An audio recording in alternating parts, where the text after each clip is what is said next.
આજે વાત કરવી છે ભગવાન બુદ્ધના વિચારોની। ભગવાન બુદ્ધે જીવન સારી રીતે જીવવા માટે એક માર્ગ સૂચવ્યો છે અને એ માર્ગનું નામ છે મધ્યમ માર્ગ। આપણે ઘણી વખત મૂંઝવણ થાય કે આદર્શની ભૂમિકાએ જીવન જીવવું કે અત્યારે દુનિયા જે રીતે ચાલી રહી છે એ રીતે વાસ્તવિકતાને ધ્યાનમાં રાખીને જીવન જીવવું।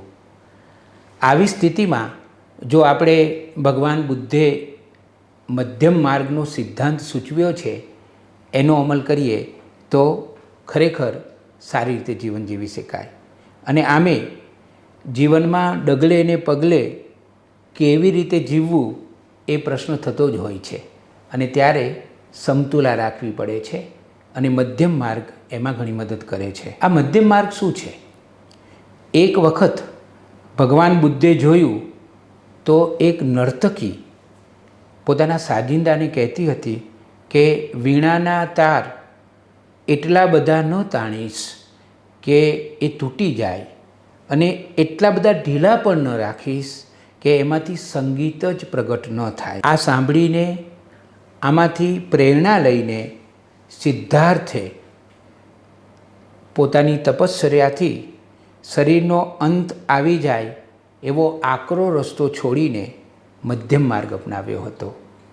પછી તો એમના એક શિષ્ય પણ સાધના કરવા માટે શરીરને ખૂબ જ કષ્ટ આપતા હતા। ભગવાન બુદ્ધને જ્યારે એની ખબર પડી ત્યારે એ પોતાના એ શિષ્ય પાસે ગયા અને એને સમજાવ્યું કે તું તો સંગીત જાણે છે અને વીણા પણ વગાડે છે, શું વીણાના તાર ઢીલા હોય અથવા તો પછી વધારે કસોકસ બંધાયેલા હોય તો વીણામાંથી સંગીત પ્રગટ થશે ખરું? ત્યારે એમના શિષ્યએ કહેલું કે નહીં થાય। ભગવાન બુદ્ધે કહ્યું કે આપણા શરીરનું પણ એવું જ છે, આપણા શરીરને પણ આપણે આટલું બધું કષ્ટ ન આપવું જોઈએ।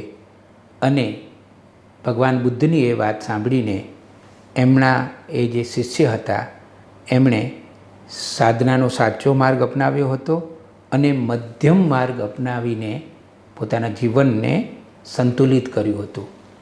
મિત્રો, જીવનનું બીજું નામ છે બેલેન્સ કરવું, સમતુલા કરવી। તો આ સમતુલાનો જે સિદ્ધાંત છે એ ભગવાન બુદ્ધના જીવનમાંથી આપણે આપણા જીવનમાં પણ અપનાવવા જેવો છે।